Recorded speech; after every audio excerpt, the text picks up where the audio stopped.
तेज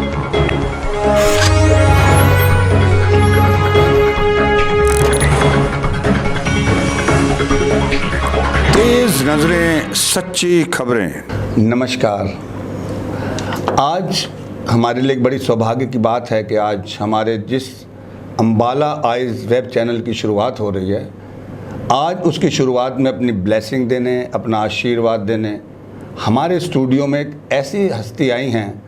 हमने ये तो सुना है कि कोई एक धर्म से अगर जुड़ा है तो उस धर्म के अनुयायी होता है, उसी धर्म की बातें ज़्यादा करता है। लेकिन आज जो शख्सियत हमारे बीच में आई हैं, मुझे ये नहीं समझ आ रहा कि इन्होंने अपना नाम करनैल सिंह गरीब आखिर क्यों रखा है। इंसान जो गरीब होता है उसको तो गरीब कहा जा सकता है, लेकिन न जाने कितने गरीबों को अमीर बना दे, वो अपने आप को गरीब कैसे कह रहा है। तो मैं तो यही कहूँगा कि उस वाहेगुरु की ये अपार कृपा है जो उन्होंने अपनी आशीष इन्हें एक गरीब कहलाने के रूप में दी है। और ये ऐसे गरीब हैं कि गरीब तो सिर्फ अपनी झोंपड़ी में रहता है, लेकिन ये झोंपड़ी नहीं, कई झोंपड़ी वालों को इन्होंने झोंपड़ी की जगह मकान बनवा कर दिए हैं। और बाहर अगर मैं ये बात कहूँ कि एक साल का अगर समय होता है तो उस साल में अगर 365 दिन होते हैं तो इसमें कोई संशय नहीं है मुझे कहते में कि कम से कम 300 दिन तो ये इस इंडिया से बाहर ही रहते हैं। और जब ये अपना प्रवचन करते हैं तो मेरे ख्याल से एक समा सा बन जाता है और आने वाले व्यक्ति का जीवन बदल जाता है। और सबसे बड़ी मुख्य बात मैं आपको ये बताना चाहूँगा कि बाबा करनैल सिंह गरीब की सबसे बड़ी खासियत ये है कि अगर किसी हिंदू कार्यक्रम में जाएंगे तो ऐसा लगता है कि ये एक हिंदू हैं, अगर क्रिश्चियन कार्यक्रम में जाएंगे तो ऐसे लगता है ये कोई पादरी हैं, और किसी मोमडन्स के प्रोग्राम में जाएंगे तो लगता है कोई मौलवी हैं। और एक जो बाणा इन्होंने पहना हुआ है उस रूप में तो ये वाहेगुरु का गुणगान करते ही हैं। तो मैं स्वागत करता हूँ ऐसी महान हस्ती का जो हमारे आज इस वेब चैनल पर अपनी शुभ आशीष देने आई हैं।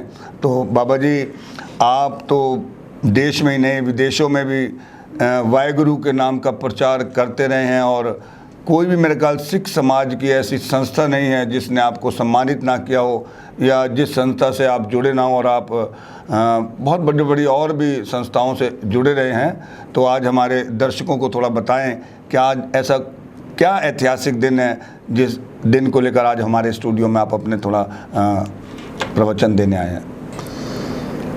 बहुत वड्डी गल है जी कि हिंदुस्तान की सरजमीन के उत्ते 800 साल तो हिंदुस्तान के लोग गुलाम से भाव ये गुलामी की जंजीरों को काटने के लिए बाबा बंदा सिंह बहादुर, जिसने गुरु गोबिंद सिंह महाराज और उनके पिता श्री हिंद की चादर गुरु तेग बहादुर, और वहीं से बना बाबा बंदा सिंह बहादुर।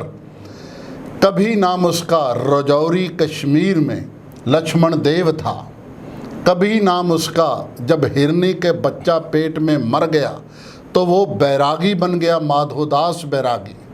जब गुरु गोबिंद सिंह महाराज जी का सरमंस कुर्बान हुआ तो पंजाब से चलकर नांदेड़ महाराष्ट्र तक वो पहुँचे तो बंदा बैरागी माधोदास के सिर के ऊपर हाथ रखा तो उसने कहा, शुक्र है मेरी ज़िंदगी सफल हो गई। और सफल होती हुई ज़िंदगी को गुरु साहब ने उसको 5 ककार भी पहनाए, नाम उसका गुरबख्श सिंह रखा, और ये कहा तो गुरु का अगर बंदा बना है तो देश को मुग़ल साम्राज्य ने जो बहुत ज़्यादा हिंदू समाज के ऊपर और देश की घट और कम गिनती लोगों के ऊपर जुल्म किए हैं, उस जुल्म के ख़ात्मे के लिए अपनी ज़िंदगी देनी है। तो वहाँ से चला और देश में 52 राजा जो थे उस वक़्त राजपुताना सिस्टम के, और राजपूत राजाओं ने भी उसका साथ दिया। और साथ देकर आके वज़ीर खान, जिसने गुरु गोबिंद सिंह महाराज के बच्चों को ख़त्म किया था, शहीद किया था, उस साहिबजादों का अंत किया था, तो बंदा सिंह बहादुर ने उस वज़ीर खान को भी सबक सिखाया और वहाँ पर अपनी जीत का परचम लहराया और गुरु नानक का झंडा भी झुलाया। और साथ में यही कहा कि आज से हिंदुस्तान गुलामी की जंजीरों में नहीं रहेगा, और कोई क्रिश्चियन है कोई हिंदू है, कोई मुस्लिम है और कोई बुद्धिस्ट है, कोई जैन है, अपने अपने धर्मों में जो काम करेगा, नाम जपेगा, समाज की सेवा करेगा, उसके सिर के ऊपर हम हाथ रखेंगे। यही कारण कि बाबा बंदा सिंह बहादुर के अंदर जो राजपुताना सिस्टम था उसको और गुरु गोबिंद सिंह की बख्शिश लेकर पूरे का पूरा अडॉप्ट किया। लेकिन जब समा आया, 2 साल तक उन्होंने राज किया और उस राजकाल में सबको बहुत बड़ी शक्ति दी। लेकिन देश में ही ऐसे फिर गद्दार पैदा हुए कि गुरदासपुर से वो पकड़े गए और आज के दिन बाबा बंदा सिंह बहादुर अमृतसर से होते हुए उनको जब दिल्ली में ले जाया गया तो 7 दिन में रोज़ 100 सिंहों की शहादत होती रही। और 7वें दिन बाबा बंदा सिंह बहादुर का 4 साल का सपुत्र अजय सिंह, उसको चीर फाड़ के उसका कालजा निकाल कर बंदा बहादुर के मुंह में धौंस दिया और ये कहा तू अभी भी मान जा, तेरे को छोड़ देंगे। वो कहने लगा कोई बात नहीं, मेरे बच्चे की आंतड़ियां भी अगर मेरे गले में पड़ जाएं तो मेरे ऊपर मेरे अकाल पुरख का गुरु का हाथ है, हम घबराने वालों में से नहीं हैं। तो इस तरह से आज जिसने हाथी के साथ मुकाबला किया बाबा बचित्तर सिंह, उसके पोतरे पुत्र राम सिंह का और शहीद आज़म जिनका बंद काटा गया भाई मनी सिंह, उसके पोतरे का भी आज ही। और बाज सिंह, बाज का मतलब है पंछी। आज अगर हिंदुस्तान का सबसे सिरमौर पंछी मोर है तो अमेरिका से सबसे सिरमौर पंछी जो है वो बाज को माना जाता है। तो बाज गुरु गोबिंद सिंह महाराज की हमेशा सेवा में रहा। तो बंदा सिंह बहादुर के साथ भी जो योद्धा था बाज सिंह, वो भी आज के दिन शहादत का जाम पिया। लेकिन बाद में क्या कुछ हुआ उस आज बंदा सिंह बहादुर की शहादत के ऊपर मैं इस मसीह वेब चैनल की ओर से पूरी दुनिया को नतमस्तक होते हुए कहना चाहता हूँ, ए हिंदुस्तान वालों, अगर बाबा बंदा सिंह बहादुर ने हिंद की चादर गुरु तेग बहादुर साहिब का आशीर्वाद लेकर और गुरु गोबिंद सिंह महाराज जी का पूरा ज्ञान लेकर पूरा संघर्ष ना किया होता तो शायद हिंदुस्तान आज भी गुलामों का गुलाम ही रहता। लेकिन बहुत बख्शिश है कि आज पूरे विश्व में बंदा सिंह बहादुर का दिन और खालसा कौम में ये दिन और अमृतसर साहिब में, आनंदपुर साहिब में और दिल्ली में ये दिन बड़ी धूमधाम से देश विदेश में मनाया जा रहा है।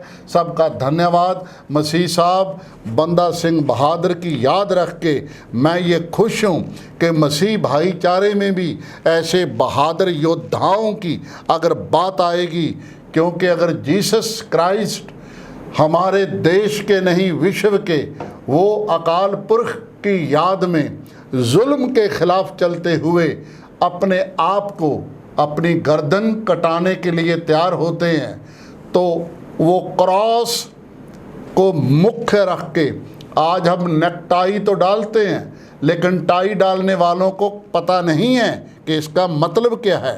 नेक टाई जो गर्दन में डाली जाए, भाव वो ही क्रिश्चियन होगा जो अपनी गर्दन को कटाने के लिए हरदम तैयार रहेगा। भाव किसके लिए? समाज के लिए, ज़रूरतमंदों के लिए और लोगों के लिए।